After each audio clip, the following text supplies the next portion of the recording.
Hello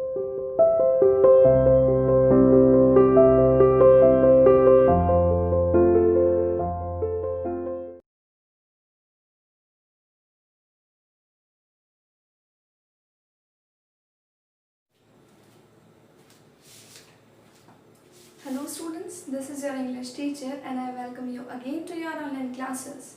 Yesterday we were discussing about our chapter. कौन सा chapter याद है ना?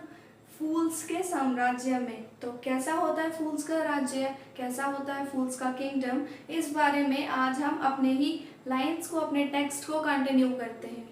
यहाँ पर मैंने आपके आगे 3 लाइंस लिखी हुई हैं. First line, the Guru and the disciple.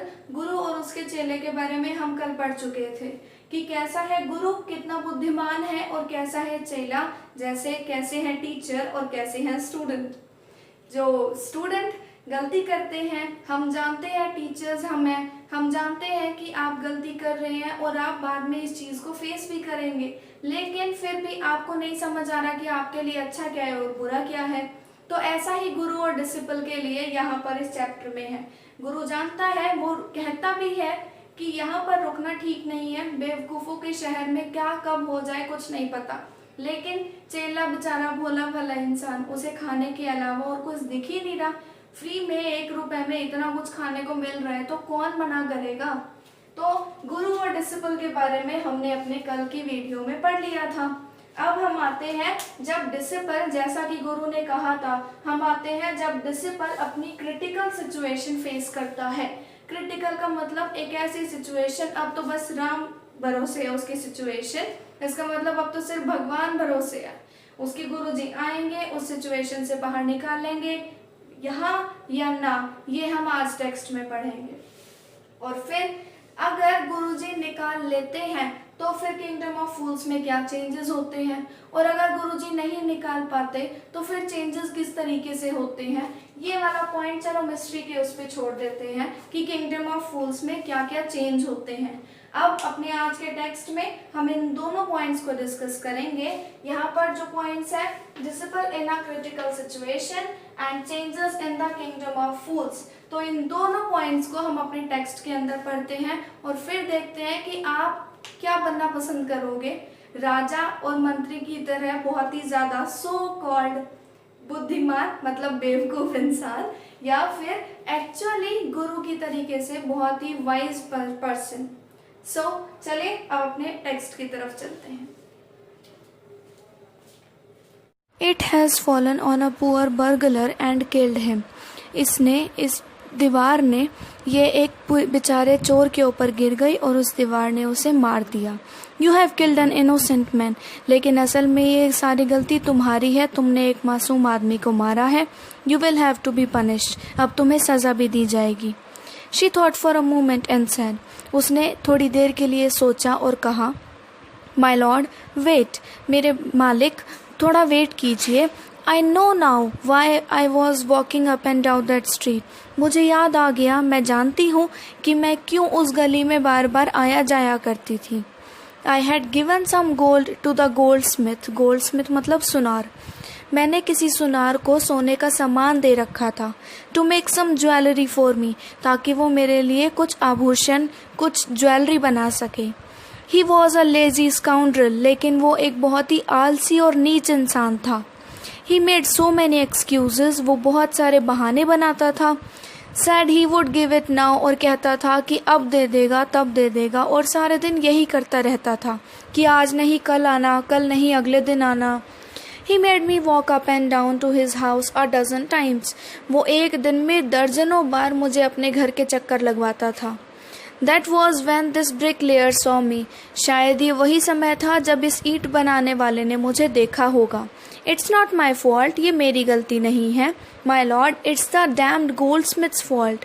मेरे भगवान, मेरे राजा, ये तो उस बेकार से गोल्डस्मिथ सुनार की गलती है. Poor thing, she is absolutely right. अब राजा सबकी बात पे एक एक करके यकीन करता जा रहा है. शुरू हुआ था ब्रिकलेयर से कि गलती तुम्हारी है. शुरू हुआ था मर्चेंट से कि तुम्हारी दीवार की वजह से चोर मारा गया. उस बेचारा चोर, वो जब मारा गया तो उसके पीछे कितने लोगों को सुनना पड़ा राजा से, ये देखते हैं. अब बारी चल रही है डांसिंग गर्ल की, तो वो उसके लिए राजा सोचता है कि ये भी बिल्कुल ठीक कह रही है। Poor thing, she is absolutely right. अरे कितनी बुरी बात है, ये बेचारी तो बिल्कुल ठीक कहती है।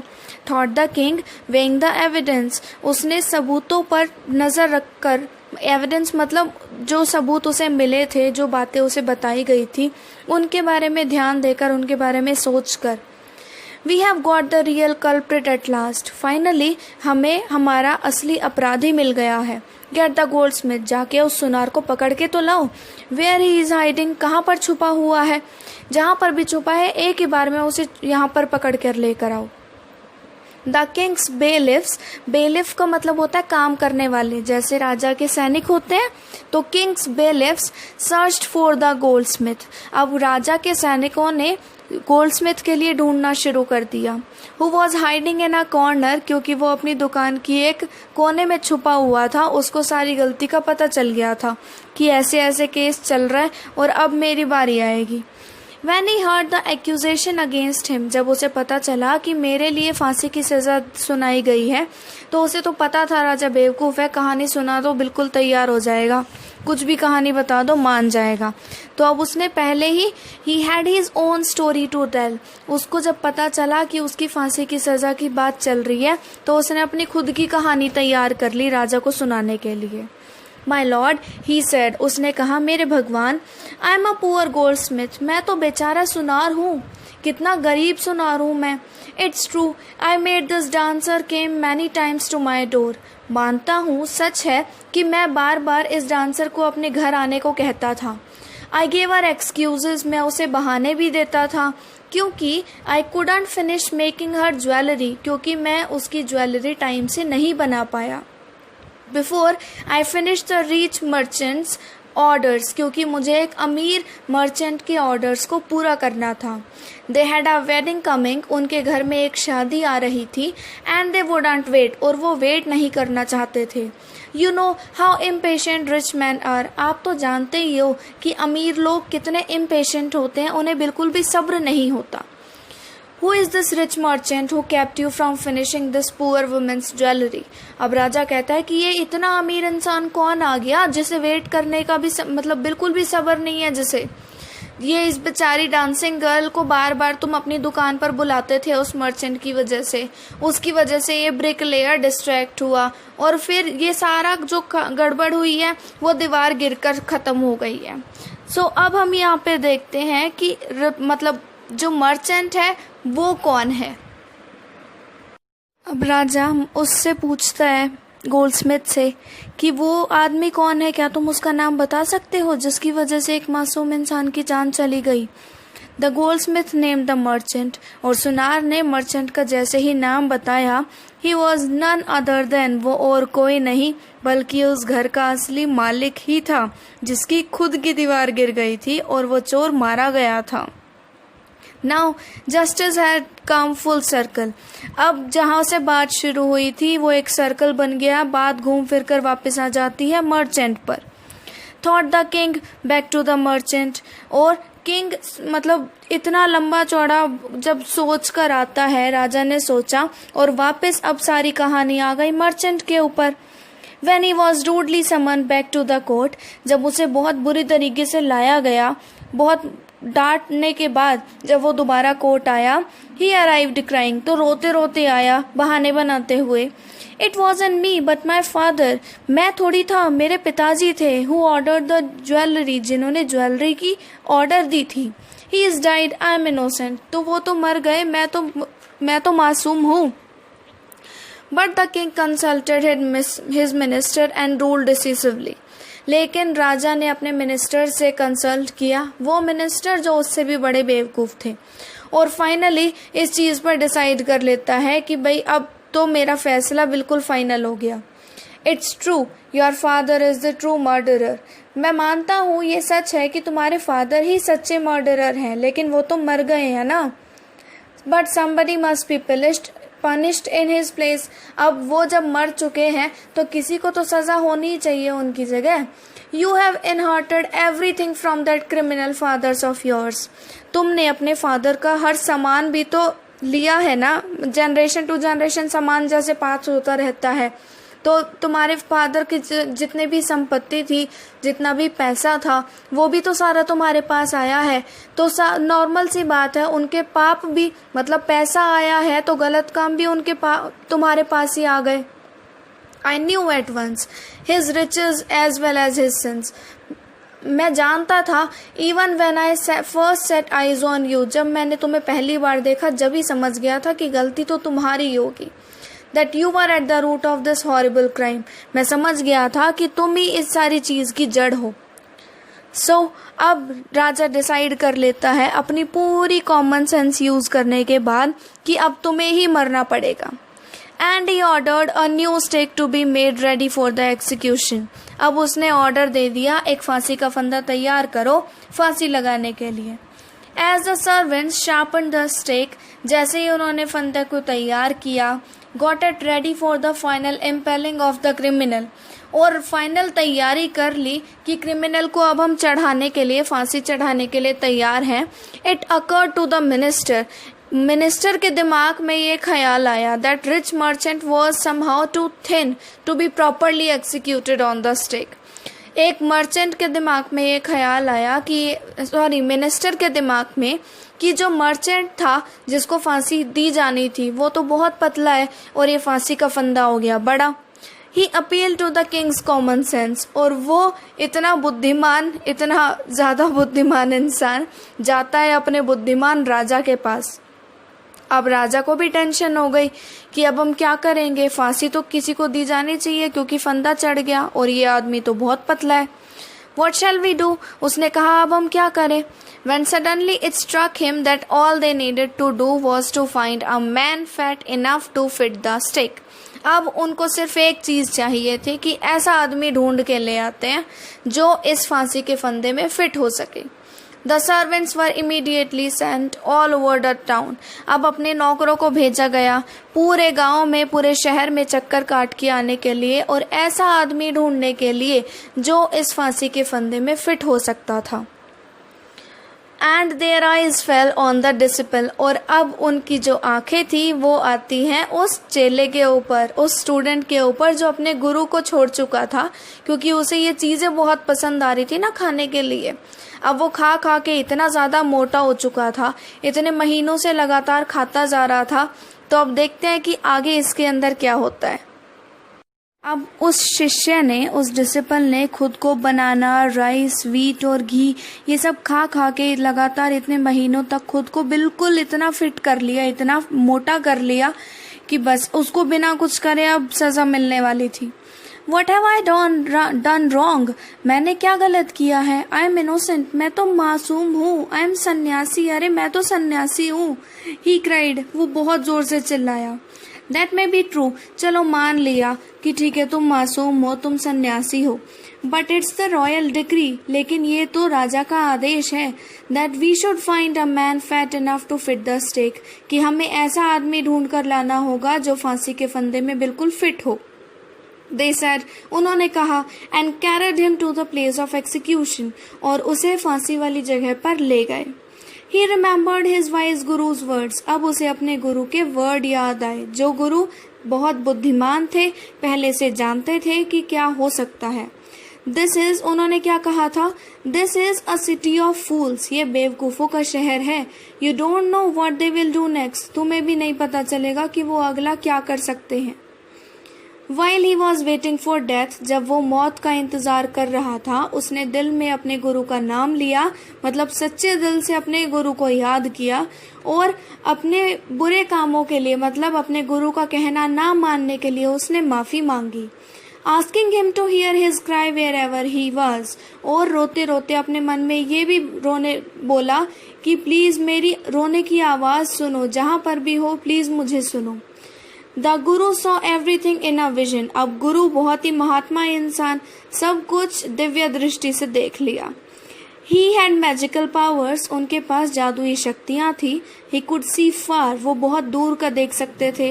ही कुड सी द फ्यूचर, वो फ्यूचर का भी देख सकते थे। As he could see the present and past, even present का तो सभी देख सकते हैं लेकिन वो पास्ट का भी देख सकते थे। He arrived at once to save his disciple. अपने चेले को बचाने के लिए एक ही बार में वो वहाँ पहुँच गए। who had got himself into such a scrape through love of food. इतना ज़्यादा भूखा इंसान होने की वजह से उसने अपनी इतनी बड़ी मुसीबत खड़ी कर ली थी. स्क्रेप का मतलब बड़ी मुसीबत. खुद को अपनी इतनी बड़ी मुसीबत में डाल लिया था. क्यों? क्योंकि खाने का बहुत शौकीन था. As soon as he arrived, जैसे ही वो पहुंचे, he scolded the disciple. उन्होंने पहले तो अपने चेले को डांटा. And told him something in a whisper. और फिर उसके कान में कुछ फुसफुसाते हुए कुछ whispering में बोले. Then he went to the king. फिर वो राजा के पास गए and addressed him. और उसे सिर झुकाकर कहते हैं, O wisest of kings, अरे सबसे बुद्धिमान राजा, Who's greater, कौन बड़ा होता है आप बताओ, राजा या गुरु या चेला, गुरु या उसका disciple. Of course the Guru, no doubt about it. राजा खुद को अब जब कह दिया गुरु ने कि सबसे बुद्धिमान राजा हो, तो वो और भी ज्यादा चौड़ा हो गया, और भी ज्यादा घमंड में भर के कि ऑफ कोर्स गुरु ही होता है, कोई डाउट की बात ही नहीं है. वैसे आप क्यों पूछ रहे हैं? Then put me to the stake first. तो प्लीज पहले मुझे फांसी पर चढ़ा दो. Put my disciple to death after me. और मेरे जो शिष्य है, मेरा जो यहाँ चेला है फांसी के लिए जो आप लेकर आए हो, उसे आप मेरे बाद फांसी पर चढ़ा देना. When the disciple heard this, और जब चेले ने इस बात को सुना कि गुरुजी मेरे से पहले फांसी पर चढ़ना क्यों चाह रहे हैं, he understood. अब वो समझ गया कि गुरुजी ने कान में क्या बात कही थी. And began to clamor. और जोर जोर से शोर मचाने लगा. Me first. मेरे को पहले चढ़ाओ. You brought me here first. आप तो मुझे लेकर आए थे ना पहले, तो जो पहले आया था वो फांसी पर चढ़ेगा. मुझे चढ़ाओ फांसी पर, इनको नहीं. The guru and the disciple now got into a fight. अब गुरु और चेले दोनों की आपस में लड़ाई हो गई कि पहले फांसी पर कौन चढ़ेगा. और राजा जो कि इतना ज्यादा सो कॉल्ड बुद्धिमान राजा था, अब वो कंफ्यूज हो गया कि ये दोनों आपस में लड़ क्यों रहे हैं, वो भी फांसी पर चढ़ने के लिए. He asked the गुरु. अब उसने गुरुजी से पूछा, Why do you want to die? आप मरना क्यों चाहते हो? हम तो उसे पकड़ कर लाए हैं ना, क्योंकि ये जो फांसी का फंदा है ये मोटे आदमी के लिए है. You shouldn't ask me such questions. आपको मुझसे ऐसे क्वेश्चन नहीं पूछने चाहिए. Put me to death first. ऐसे क्वेश्चन पूछने की बजाय मुझे पहले फांसी पर चढ़ाओ, जल्दी से चढ़ाओ. गुरुजी ने उत्तर दिया. Why? There's some mystery here. फिर भी राजा पूछता है, क्यों? पक्का कोई रहस्य वाली बात है. आपके जितना बुद्धिमान इंसान आप यही तो हो जो मुझे इतने अच्छे से बात समझा सकते हो. As a wise man, you must make me understand. और आप इतने बुद्धिमान हो तो प्लीज आप मुझे ये बात बताओ. Will you promise me to put me to death if I tell you? तो राजा मान गया, गुरु मान गया. गुरु कहता है कि अगर मैं आपको बताऊंगा तो क्या आप मुझे फांसी पर चढ़ने दोगे? The king gave him his solemn word. और राजा ने अपनी प्रॉमिस कर लिया उसको कि पक्का वादा बहुत सीरियस हो गया कि मैं आपको ही फांसी पर चढ़ाऊंगा, आप बात बताओ क्या है. The Guru took him aside. गुरु जी उसे एक साइड लेकर गए जहाँ पर उनके मंत्री, चेले, नौकर ये सब नहीं सुन सकते थे. And whispered to him. और धीरे से उससे whispering करके बोले, Do you know why we want to die right now? क्या तुम जानते हो कि हम दोनों ही पहले क्यों मरना चाहते हैं? We have been all over the world. हम पूरी दुनिया में घूमे हैं. But we have never found a city like this and a king like you. लेकिन आपके शहर जैसा शहर और आप राजा जैसे हो, वैसा राजा मुझे आज तक देखने को नहीं मिला. That stake is the stake of God of justice. आपके शहर का जो फांसी का फंदा है ना, वो भगवान का कानून का फंदा है. It's new. It has never had a criminal on it. और ये बात सच भी है क्योंकि इससे पहले किसी को फांसी यहाँ पर चढ़ाई ही नहीं गई. Whoever dies on it first will be reborn as the king of this country. इसीलिए आपके शहर में जो सबसे पहले मरने वाला आदमी होगा वो राजा बनेगा अगले जन्म में इसी देश का. And whoever goes next will be the future minister of his country. और उसके बाद मतलब राजा तो मैं हो जाऊंगा. गुरु पहले फांसी पर चढ़ेगा तो गुरु राजा बन गया, और मेरे बाद अगर मेरा चेला चढ़ता है तो फिर वो मेरा मिनिस्टर बन जाएगा. अब we are sick of our ascetic life. तो वो थोड़ा सा नाटक करके कहता है कि मैं तो अपने इस संन्यास वाले जीवन से तंग आ चुका हूँ. It would be nice to enjoy ourselves as king and minister for a while.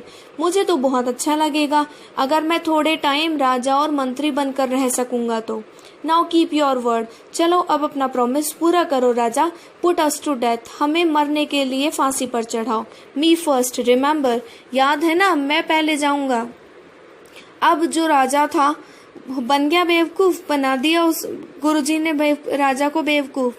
अब वो बहुत गहरी सोच में कि अगर ऐसा है तो मैं तो अपना राज्य किसी और के हाथ में नहीं जाने दूंगा। He didn't want to lose the kingdom to someone else in the next round of life. वो बेवकूफ वो सोचता है कि अगले जन्म में भी मैं ही राजा बनूंगा, मैं किसी को नहीं जाने दूंगा फांसी पर पहले। He needed time. अब उसने टाइम लिया सोचने का। So he ordered the execution postponed to the next day. इसलिए उसने फांसी की सजा को अगले दिन के लिए रोक दिया, टाल दिया। And talked in secret with his minister. और अपने मंत्री से सीक्रेटली बात करता है।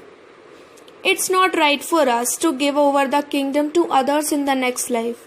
राजा से वो कहता है, राजा अपने मंत्री से कहता है कि अच्छी बात नहीं होगी अगर हमारे अलावा कोई और अगले जन्म में यहाँ का राजा बन जाता है तो। Let's go on the stake ourselves. ऐसा करते हैं, खुद ही फांसी पर चढ़ जाते हैं और अगले जन्म में फिर से राजा और मिनिस्टर बन के पैदा होंगे। Holy man do not tell lies. जो अच्छे लोग होते हैं, पवित्र लोग होते हैं, वो कभी झूठ नहीं बोलते। इसका मतलब था कि जो गुरु है वो बहुत अच्छा इंसान है और वो कभी झूठ नहीं बोलेगा। और अब राजा ने उसकी बात पर बिल्कुल यकीन भी कर लिया था। और मिनिस्टर बिल्कुल उनके जैसा ही, अपने राजा जैसा ही, उसने भी उसकी बात पे यकीन कर लिया। So he told the executioners. तो इसीलिए उसने एग्जीक्यूशनर्स को बताया, we'll send the criminals tonight. उस राजा ने कहा कि हम आज रात जो क्रिमिनल्स भेजेंगे ना, When the first man comes to you, पहला आदमी जो भी आए उसे फांसी पर चढ़ा देना। और फिर जब दूसरा आदमी आए तो ये मेरे ऑर्डर है, कोई गलती नहीं होनी चाहिए, दूसरा आदमी आए तो उसे भी फांसी पर चढ़ा देना। That night, the king and his minister went secretly to the prison. उस रात राजा और उसका मंत्री दोनों ही जेल के अंदर गए। गुरु और शिष्य को छोड़ दिया, खुद को गुरु और शिष्य की जगह रखा और अपने सर्वेंट से कहकर, जो बहुत ही भरोसे लायक उनके नौकर थे, उनको कहकर बोल दिया कि अब आप हमको लेकर जाना, गुरु चेले को छोड़ दो। अब जैसा उन्होंने कहा वैसा तो नौकर उनके करते ही। When the bodies were taken down, तो जब वहां पर लेकर गए, रात के टाइम में किसे पता चलता है फांसी किसको चढ़ाई है, तो राजा, असली राजा और मंत्री को फांसी चढ़ा दी गई। जब सुबह के टाइम में चील कौवे को खिलाने के लिए जब बॉडीज को नीचे उतारा गया तो लोग देखकर बहुत हैरान, बहुत डर भी गए। They saw before them the dead bodies of king and minister, क्योंकि उन्होंने अपने आगे अपने असली राजा और मंत्री की बॉडीज को देखा। The city was in confusion. अब जो शहर था बहुत कंफ्यूजन में हो गया। All night they mourned. पूरी रात रोते रहे। And discussed the future of kingdom. और अपने साम्राज्य का फ्यूचर डिसाइड करते रहे, डिस्कस करते रहे कि अब क्या होगा हमारे साम्राज्य का। राजा मंत्री तो दोनों ही चल बसे। अचानक से कुछ लोगों के दिमाग में ख्याल आया कि वो गुरु और जो चेले हैं ना, खुद को बहुत ज्यादा होशियार हैं, बहुत अच्छे से संभाल सकते हैं। उन्होंने जल्दी से गुरु और चेले को जाकर पकड़ लिया, क्योंकि उन्हें पता चला अगली ही सुबह वो वहां से जाने वाले थे। We people need a king and a minister. उनमें से एक आदमी ने कहा कि हमें हमारे राजा मंत्री चाहिए। Everyone argued. हर किसी ने एग्री किया उस आदमी से। They begged the guru and the disciple to be their king. उन्होंने पूरी रिक्वेस्ट की राजा, गुरु से और उसके शिष्य से कि प्लीज हमारे नए राजा और मिनिस्टर बन जाओ। It didn't take many arguments to pursue the disciple. शिष्य तो बिल्कुल तैयार ही था, उसके लिए तो सब कुछ हाँ ही था, लेकिन गुरु को मनाने में थोड़ा टाइम लगा। They finally agreed to rule the kingdom to the foolish king and the silly minister. उस बेवकूफ राजा और उस बेवकूफ मिनिस्टर का साम्राज्य संभालने के लिए गुरु फाइनली मान गया, लेकिन इस कंडीशन के ऊपर माना कि सारी की सारी पुरानी चीजें बदल दी जाएंगी। From then on night would again be night, और उसी दिन के बाद से, जब से गुरु राजा बना और शिष्य मंत्री बना, उस दिन के बाद से जो राजा था, जो रात थी वो बिल्कुल रात ही रही, जो दिन था बिल्कुल दिन ही रहा। अब सब कुछ एक पैसे में नहीं मिलता था, यहाँ सब कुछ वैसा हो गया था जैसा पहले बाकी राज्यों के अंदर भी था। Thank you, have a nice day.